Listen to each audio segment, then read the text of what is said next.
好，车子改好了，我现在测试给你看哈。电源开关在下方，所以就是这边稍微推一下。那启动之后呢，车灯就会闪烁。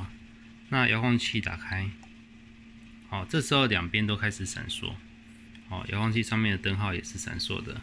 然后呢，两颗按钮按下对屏。OK， 好，这时候就进入对屏了。好，那我操作给你看一下。好，右转，左转，好，右转，好，然后再来的话，好，扣一下油门，好，启动，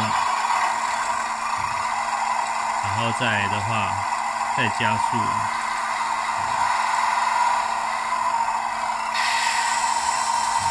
加油门，停止，然后后退。那如果完全不动作的话，它就会自己熄火，大概是5秒钟吧。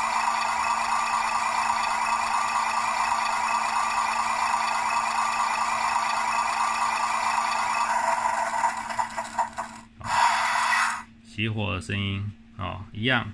如果重新启动的话，油门再扣一下，好，就启动了。